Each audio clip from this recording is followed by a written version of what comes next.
श्री वल्लभाधीश की जय। श्री गुसाई जी परम दयाल की जय। श्याम सुंदर श्री यमुने महारानी की जय। श्री गिरिराज धरण की जय। श्रीमद् भागवत चतुर्थ स्कंद।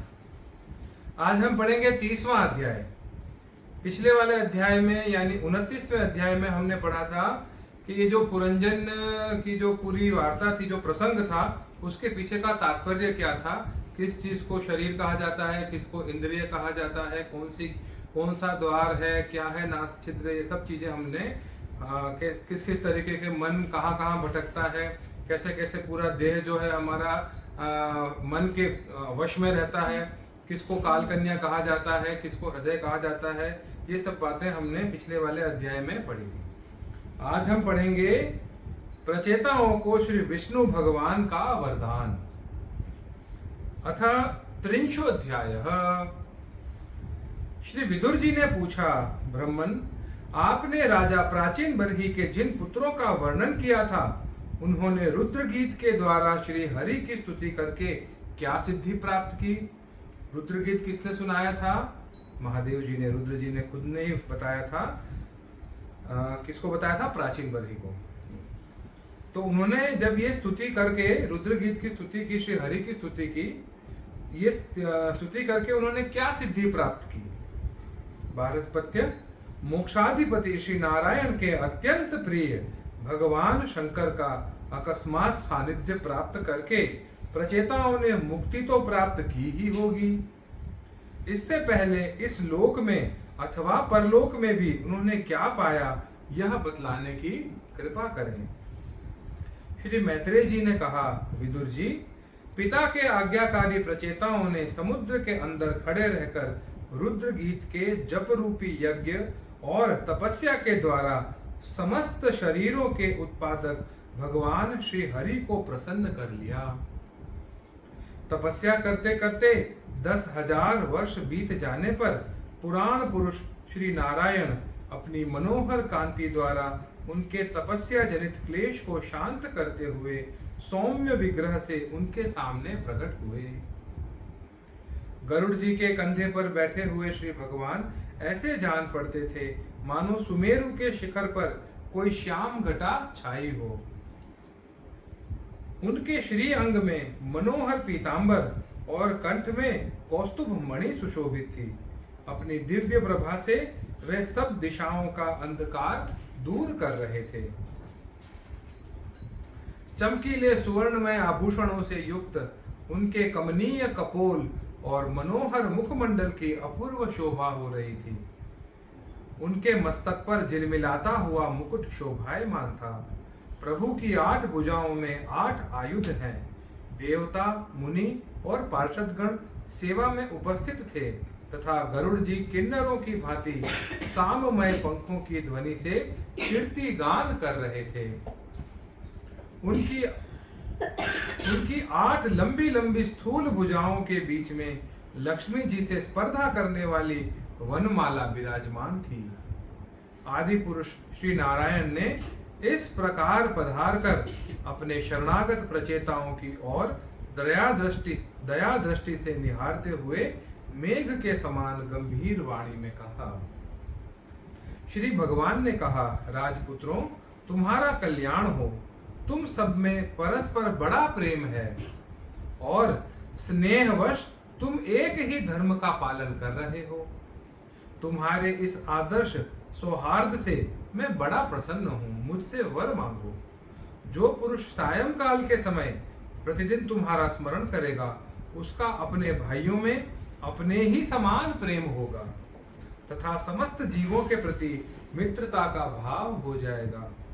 जो लोग सायंकाल और प्रातःकाल एकाग्र चित्त से रुद्र गीत द्वारा मेरी स्तुति करेंगे, उनको मैं अभिष्ट वर और शुद्ध बुद्धि प्रदान करूंगा। तुम लोगों ने बड़ी प्रसन्नता से अपने पिता की आज्ञा शिरोधार्य की है। इससे तुम्हारी कमनीय कीर्ति समस्त लोकों में फैल जाएगी।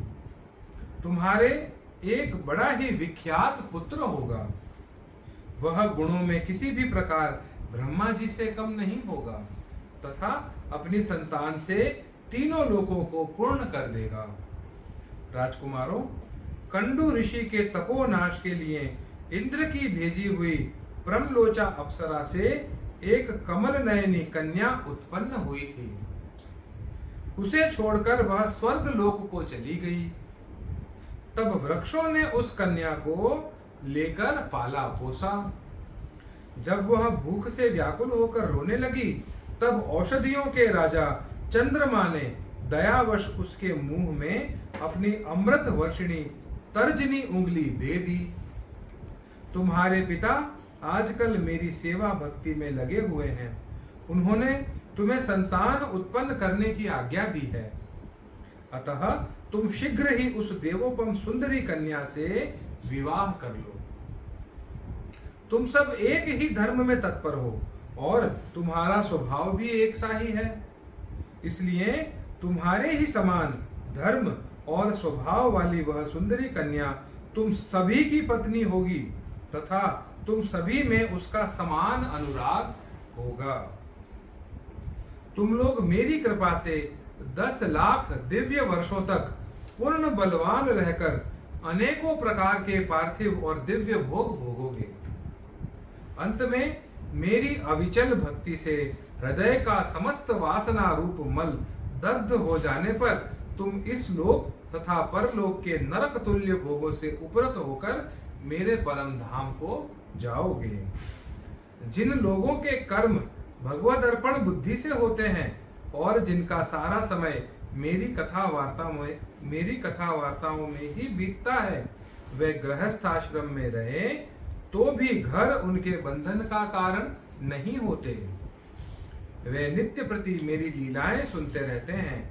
इसलिए ब्रह्मवादी वक्ताओं के द्वारा मैं ज्ञान स्वरूप पर ब्रह्म उनके हृदय में नित्य नया नया सा भासता रहता हूँ और मुझे प्राप्त कर लेने पर जीवों को न मोह हो सकता है, न शोक और न हर्ष ही।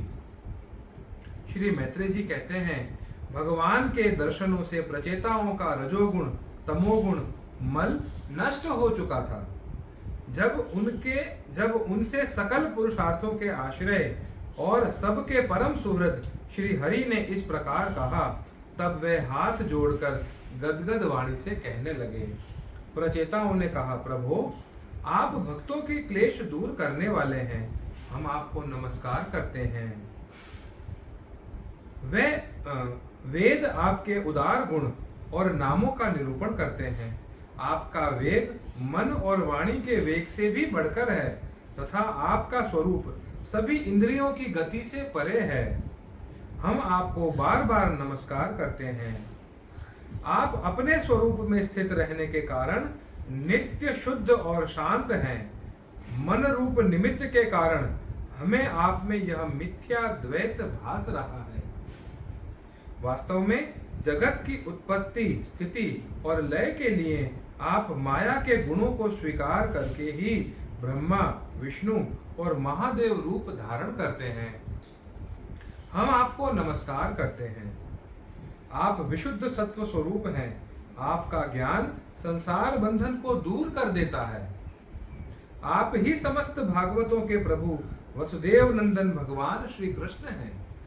आपको नमस्कार है।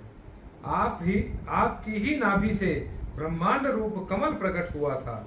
आपके कंठ में कमल कुसुमों की माला सुशोभित है तथा आपके चरण कमल के समान कोमल है। कमल नयन, आपको नमस्कार है। आप कमल कुसुम की केसर के समान स्वच्छ पीतांबर धारण किए हुए हैं। समस्त भूतों के आश्रय स्थान हैं तथा सबके साक्षी हैं। हम आपको नमस्कार करते हैं। भगवान, आपका यह स्वरूप संपूर्ण क्लेशों की निवृत्ति करने वाला है। हम अविद्या, अस्मिता, राग, द्वेष आदि क्लेशों से पीड़ितों के सामने आपने इसे प्रकट किया है। इससे बढ़कर हम पर और क्या कृपा होगी। अमंगलहारी प्रभो, दीनों पर दया करने वाले समर्थ पुरुषों को इतनी ही कृपा करनी चाहिए कि समय समय पर उन दीन जनों को ये हमारे हैं इस प्रकार स्मरण कर लिया करें। इसी से उनके आश्रितों का चित्त शांत हो जाता है। आप तो क्षुद्र से क्षुद्र प्राणियों के भी अंतःकरणों में अंतर्यामी रूप से विराजमान रहते हैं। फिर आपके उपासक हम लोग जो जो कामनाएं करते हैं, हमारी उन कामनाओं को आप क्यों न जान लेंगे? जगदीश्वर, आप मोक्ष का मार्ग दिखाने वाले और स्वयं पुरुषार्थ स्वरूप हैं। आप हम पर प्रसन्न हैं, इससे बढ़कर हमें और क्या चाहिए? बस हमारा अभिष्ट वर तो आपकी प्रसन्नता ही है। तथापि नाथ, हम एक वर आपसे अवश्य मांगते हैं। प्रभु, आप प्रकृति आदि से परे हैं और आपकी विभूतियों का भी कोई अंत नहीं है, इसलिए आप अनंत कहे जाते हैं। यदि भ्रमर को अनायास ही कल्प वृक्ष मिल जाए तो क्या वह किसी दूसरे वृक्ष का सेवन करेगा? तब आपके चरण शरण में आकर अब हम क्या क्या मांगे? हम आपसे केवल यही मांगते हैं कि जब तक आपकी माया से मोहित होकर हम अपने कर्म के अनुसार संसार में भ्रमते रहें, तब तक जन्म जन्म में हमें आपके प्रेमी भक्तों का संग प्राप्त होता रहे। हम तो भगवत भक्तों के क्षण भर के संग के सामने स्वर्ग और मोक्ष को भी कुछ नहीं समझते, फिर मानवी भोगों की तो बात ही क्या है। भगवत भक्तों के समाज में सदा सर्वदा भगवान की मधुर मधुर कथाएं होती रहती हैं, जिनके श्रवण मात्र से भोग तृष्णा शांत हो जाती है। वहां प्राणियों में किसी प्रकार का वैर विरोध या उद्वेग नहीं रहता। अच्छे अच्छे कथा प्रसंगों द्वारा निष्काम भाव से सन्यासियों के एकमात्र आश्रय साक्षात श्री नारायण देव का बार बार गुणगान होता रहता है। आपके वे भक्तजन तीर्थों को पवित्र करने के उद्देश्य से पृथ्वी पर पैदल ही विचरते रहते हैं। भला उनका समागम संसार से भयभीत हुए पुरुष को कैसे रुचिकर न करेगा? भगवान, आपके प्रिय सखा भगवान शंकर के क्षण भर के समागम से ही आज हमें आपका साक्षात दर्शन प्राप्त हुआ है। आप जन्म मरण रूप दुसाध्य रोग के श्रेष्ठतम वैद्य हैं। अतः अब हमने आपका ही आश्रय लिया है। प्रभु, हमने समाहित चित्त से जो कुछ अध्ययन किया है, निरंतर सेवा शुश्रूषा करके गुरु ब्राह्मण और वृद्ध जनों को प्रसन्न किया है, तथा दोष बुद्धि त्याग कर श्रेष्ठ पुरुष सुहृद गण बंधु वर्ग एवं समस्त प्राणियों की वंदना की है, और अन्न आदि को त्याग कर दीर्घ काल तक जल में खड़े रहकर तपस्या की है। वह सब आप सर्वव्यापक पुरुषोत्तम के संतोष का कारण है। यही वर मांगते हैं। स्वामी, आपकी महिमा का पार न पाकर भी स्वयंभू मनु, स्वयं ब्रह्मा जी, भगवान शंकर तथा तप और ज्ञान से शुद्ध चित्त हुए अन्य पुरुष निरंतर आपकी ही स्तुति करते रहते हैं। अतः हम भी अपनी बुद्धि के अनुसार आपका यशोगान करते हैं। आप सर्वत्र समान शुद्ध स्वरूप और परम पुरुष हैं। आप सत्व मूर्ति भगवान वासुदेव को हम नमस्कार करते हैं। श्री मैत्रेय जी कहते हैं, विदुर जी, प्रचेताओं के इस प्रकार स्तुति करने पर शरणागत वत्सल श्री भगवान ने प्रसन्न होकर कहा, तथास्तु।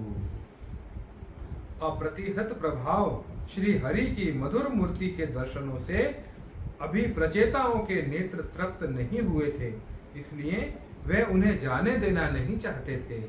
तथापि वे अपने परम धाम को चले गए। इसके पश्चात प्रचेताओं ने समुद्र के जल से बाहर निकलकर देखा कि सारी पृथ्वी को ऊंचे नीचे वृक्षों ने ढक दिया है, जो मानो स्वर्ग का मार्ग रोकने के लिए ही इतने बढ़ गए थे। यह देखकर वे वृक्षों पर बड़े कुपित हुए। तब उन्होंने पृथ्वी को वृक्ष लता आदि से रहित कर देने के लिए अपने मुख से प्रचंड वायु और अग्नि को छोड़ा जैसे कालाग्नि रुद्र प्रलय काल में छोड़ते हैं। जब ब्रह्मा जी ने देखा कि वे सारे वृक्षों को भस्म कर रहे हैं, तब वे वहां आए और प्राचीन बरही के पुत्रों को उन्होंने युक्ति पूर्वक समझाकर शांत किया। फिर जो कुछ वृक्ष वहां बचे थे, उन्होंने डर कर ब्रह्मा जी के कहने से वह कन्या लाकर प्रचेताओं को दी। प्रचेताओं ने भी ब्रह्मा जी के आदेश से उस मारिशा नाम की कन्या से विवाह कर लिया। इसी के गर्भ से ब्रह्मा जी के पुत्र दक्ष ने श्री महादेव जी की अवज्ञा के कारण अपना पूर्व शरीर त्याग कर जन्म लिया। इन्हीं दक्ष ने चाक्षुष मनवंतर आने पर, जब काल क्रम से पूर्व सर्ग नष्ट हो गया, भगवान की प्रेरणा से इच्छानुसार नवीन प्रजा उत्पन्न की। इन्होंने जन्म लेते ही अपनी कांति से समस्त तेजस्वियों का तेज छीन लिया। ये कर्म करने में बड़े दक्ष कुशल थे, इसीलिए इनका नाम दक्ष हुआ। इन्हें ब्रह्मा जी ने प्रजापतियों के नायक के पद पर अभिषिक्त कर सृष्टि की रक्षा के लिए नियुक्त किया, और इन्होंने मरीचि आदि दूसरे प्रजापतियों को अपने अपने कार्य में नियुक्त किया। इति श्रीमद्भागवते महापुराणे पारमहंस्यां संहितायां चतुर्थ स्कंधे त्रिंशोऽध्यायः। अगले अध्याय में यानी 31वें अध्याय में हम पढ़ेंगे प्रचेताओं को श्री नारद जी का उपदेश और उनका परम पद लाभ। श्री वल्लभाधीश की जय। श्री गोसाई जी परम दयाल की जय। श्याम सुंदर श्री यमुने महारानी की जय। श्री गिरिराज धरण की जय।